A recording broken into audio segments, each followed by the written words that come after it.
दोस्तों जय भीम नमो बुद्धाय। आप देख रहे हैं लकी कोहिनूर चैनल। आज की खबर बहुत ही जबरदस्त और बहुत ही लेटेस्ट है, क्योंकि देश की संसद के अंदर आजाद समाज पार्टी के सांसद चंद्रशेखर आजाद रावण, जो कि नगीना लोकसभा सीट से जीत कर आए, उन्होंने ऐसा क्यों कहा कि देश संविधान से चलता है, डॉक्टर बी.आर. अम्बेडकर के बनाए हुए संविधान से चलता है, देश किसी के बाप की बपोती नहीं। तो ऐसा कहने के पीछे क्या तात्पर्य है, तो दोस्तों आज जानेंगे चंद्रशेखर आजाद रावण से सदन के अंदर यानी संसद के अंदर ये सारी जो चर्चा की हुई है। तो चलते हैं और सुनते हैं।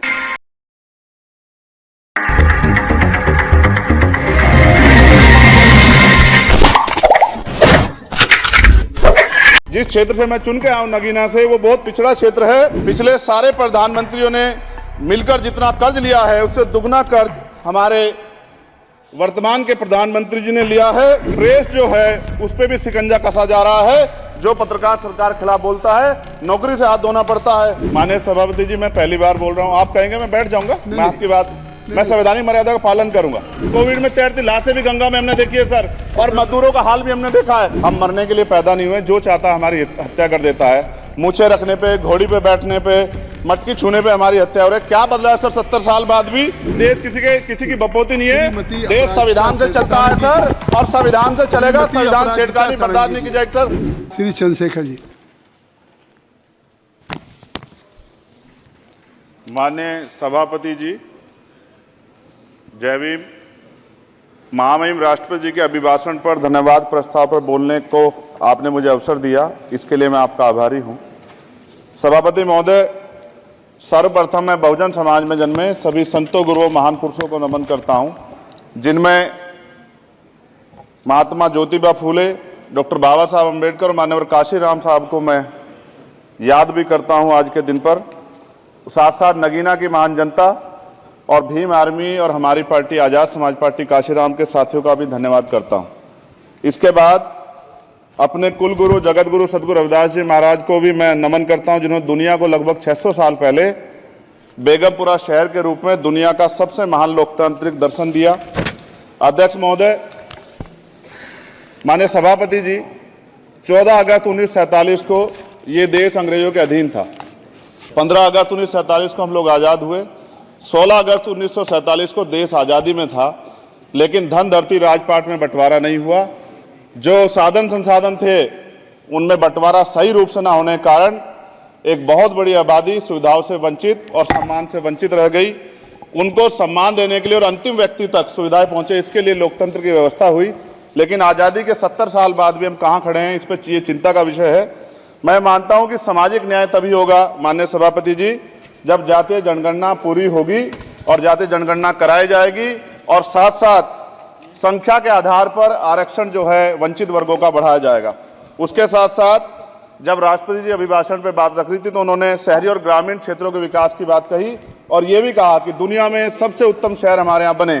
लेकिन माननीय सभापति जी, 70% आबादी तो गाँव में निवास करती है, तो गाँव की आबादी के बारे में भी सोचना होगा कि उनका जीवन कैसे बदले।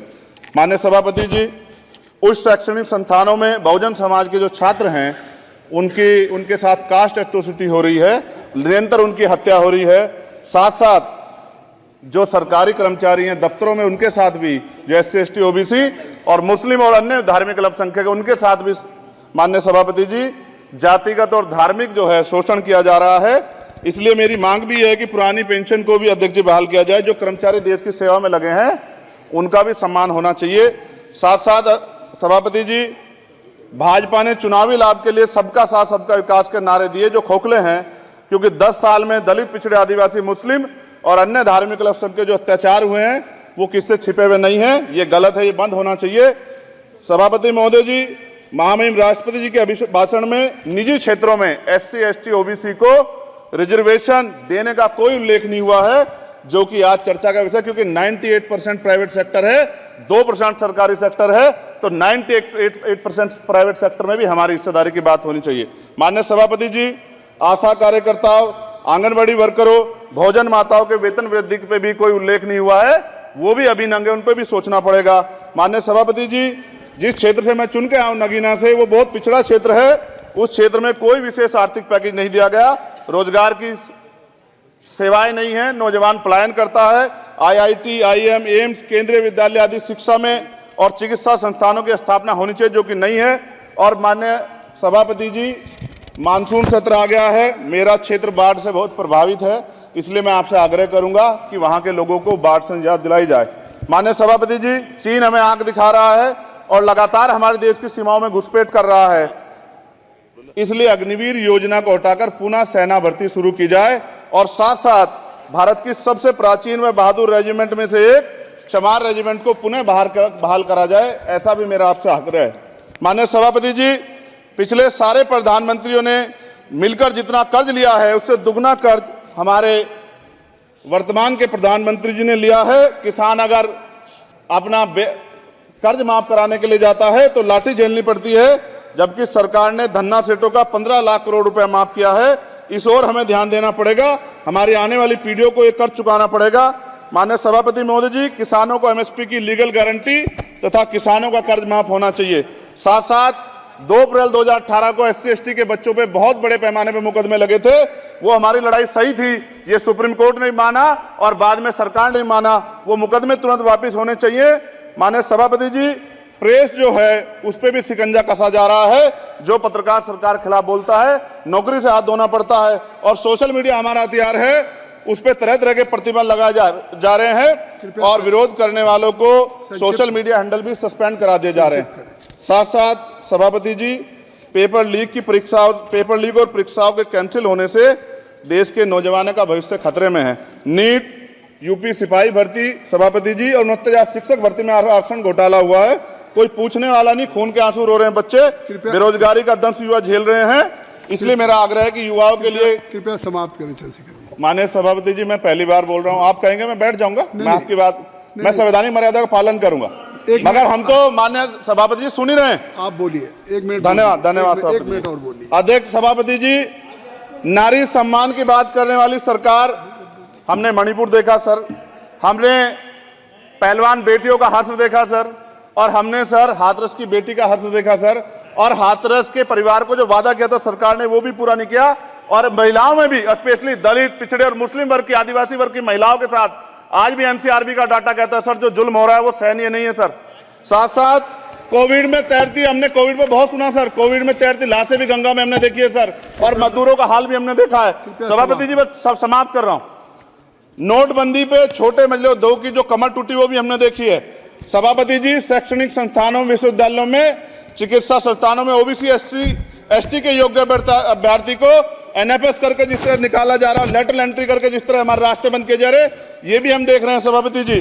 साथ साथ मेरा ये कहना है सर, ये सबका इशू है कि प्राइवेट कर्मचारी सर और सरकारी भी कई जगह पे 8 से ज्यादा घंटों से काम करते हैं, और उनको जो सर उचित वेतन भी नहीं मिलता, तो न्यूनतम वेतन 20,000 रुपए तय हो और 24 घंटे की ड्यूटी। उदाहरण के तौर पे यूपी पुलिस सर बहुत पूरा काम करते हैं वो लोग, वो राज्य के विषय हैं। आप यहाँ सर मैं आपके राज्य सरकार के लिए भी आपके संज्ञान में डाल रहा हूँ विषय सर, पुलिस सब जगह है सर, लेकिन सवाल ये है सर, बहुत पसीना बातें हैं, 8 घंटे की ड्यूटी और वेतन विसंगति, बॉर्डर स्कीम से उनको जो बाहर किया जाए। माननीय सभापति जी, 1 मिनट चाहिए सभापति जी। राष्ट्रपति जी ने धर्म के बारे में बात की थी, राम मंदिर से पहले हमारे गुरुघर तुगलकाबाद का फैसला आया था राष्ट्रपति जी, वो सभापति जी अभी तक दिल्ली में स्थित सदगुरु रविदास जी महाराज का गुरुघर नहीं बना। साथ साथ सभापति जी, अपनी बात को खत्म करते हुए मैं आपसे कहना चाहता हूं कि जितना देश दूसरों का है सर, इतना हमारा भी है। हम मरने के लिए पैदा नहीं हुए, जो चाहता है हमारी हत्या कर देता है। मूछें रखने पे, घोड़ी पे बैठने पे, मटकी छूने पे हमारी हत्या हो रही है। क्या बदला है सर 70 साल बाद भी? दलित, पिछड़े, मुसलमानों पे हिंसा नहीं रुक रही है सर। मेरा आपसे संरक्षण के साथ ये आग्रह है कि इन घटनाओं को रोका जाए, और देश किसी की बपोती नहीं है, देश संविधान से चलता है सर, और संविधान से चलेगा, संविधान छेड़खानी बर्दाश्त नहीं की जाएगी सर। धन्यवाद। तो दोस्तों, ज्यादा से ज्यादा इस वीडियो को कैरी फॉरवर्ड करें, और लक्की कोहिनूर चैनल को अभी तक आपने सब्सक्राइब नहीं किया तो आप सब्सक्राइब कर लीजिएगा, और बेल आइकन के बटन को भी प्रेस कर लीजिएगा, ताकि लेटेस्ट वीडियो का नोटिफिकेशन सबसे पहले आपके पास आ सके। कमेंट बॉक्स में अपनी प्रतिक्रिया जरूर दें। धन्यवाद। जय भीम, नमो बुद्धाय।